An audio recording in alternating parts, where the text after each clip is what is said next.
Well guys, you know we don't celebrate bad news on this channel, and certainly not failure, but it appears one of our predictions is indeed coming true, and the Sony Spider-Man Universe has reached its end. Let's take a couple minutes to talk about the report from earlier today, what the final straw seemed to be, and what Sony's going to be doing moving down the road, because it's not going to be focusing on Spider-Man's villains.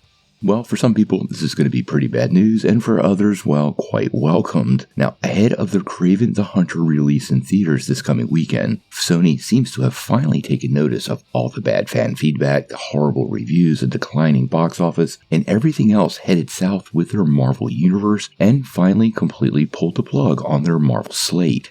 Now, as many of you know, several years ago, Sony decided to take off and focus on some of Spider-Man's villains. This kicked off rather well, with Venom doing about $800 million, so it looked like this was going to be a success for Sony, and the future looked bright. But then the diminishing returns started and the flops followed up. Venom, Let There Be Carnage barely got to the $500 million mark, and then that was followed up by two massive flops in the form of Morbius and Madam Web. Now, to be fair, Venom The Last Dance did okay and may have crawled out of the red ink, but sadly it looked like Kraven The Hunter was headed to the same fate. Now, like I said, ahead of Kraven's release, it appears Sony has pulled the plug on all of these films, and this update comes via the Wrap. According to the Wrap, Sony is now completely done with all of these characters that seem to orbit but have close ties to Spider-Man, but don't include the web-slinger himself. In the story, they even quoted a top talent agent saying, quote, they developed what they wanted to develop for now. It's really about the next Spider-Man film. Now, apparently the Wrap said that a Sony insider told them that the studio is now going to focus on several Spider-Man projects, but this era from Sony is complete. This includes Spider-Man 4, which will be co-produced with Marvel Studios, Beyond the Spider-Verse, and of course the upcoming Spider-Man Noir series, which actually does look pretty promising over on Amazon. Now, us fans have been talking about this for a really long time, and honestly, Sony's films have really struggled for a long time. If you go completely backwards in time, you start to notice that pretty much at the point of Amazing Spider-Man 2, everything they did without Marvel Studios was, with the exception of the first Venom movie, not a huge success or an utter failure.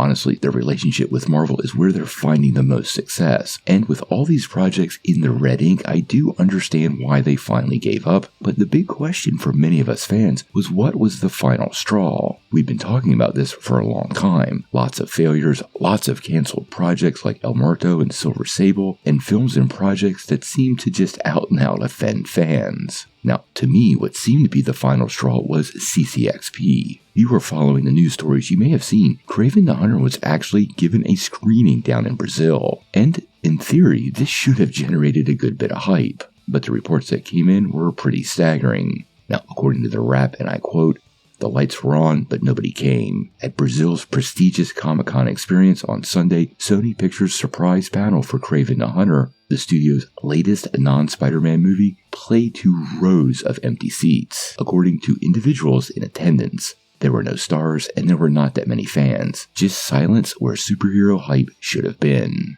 Now, quite honestly, this probably wasn't the last straw, but it was that final sign to Sony that it might have been time to stick a fork in it. We've been talking about this for quite a bit, and it's always been a really uphill battle to try to have Spider-Man movies without a Spider-Man, and since it seems like they're pretty locked in with Marvel Studios, they like those MCU dollars, well, it seems like Sony is finally just going to give up on these projects. And honestly, guys, I think that's a good thing. You know, many people talk about superhero fatigue as something that's very real, and quite honestly, it is. Kevin Feige has often talked about why DC isn't really a competitor as long as their movies are good.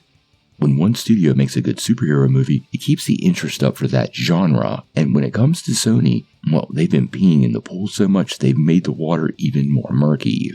Look at this past year, for example. When it comes to Marvel, we've gotten Agatha, Deadpool and Wolverine, and X-Men 97. And DC gave us Creature Commandos and Penguin, all top-notch projects. What did Sony bring us? Well, first they brought us Madam Web. which honestly guys was almost indefensible. Then we got the third entry in the Venom movie, which honestly was full of a lot of problems and contradictions and plot holes, and now the early buzz on Kraven is also not very good. And for the industry, this many films coming out that are this bad, well, it appears fans are done, and Sony is really the first victim of the culture saying, if it's not good enough, we're not gonna watch it. Quite honestly, most of these films spun out of an era where every superhero movie was doing $1 billion, and Sony wanted a bigger part of that pie. This was always Avi Arad's plan, and from the very beginning, it seemed like it really was going nowhere. This got complicated by convoluted storylines, weird cameos like the Vulture, and what was clearly absolutely no direction from Sony Studios. Now, moving forward, I really hope they lean on Marvel for their live-action Spider-Man projects. I do think the Spider-Man Noir series has potential, and obviously the Spider-Verse films are excellent, so leaning into what you're really good at is where you're going to find success, and these Spider-Man villain films, well, they weren't very good. What do you guys think? Are you surprised Sony has finally thrown in the towel on their Spider-Man universe? And where do you think they go next? Are we going to get Miles Morales? Do they stick closer to Marvel, or do they focus on animation and streaming? Tell me what you think in the comments below.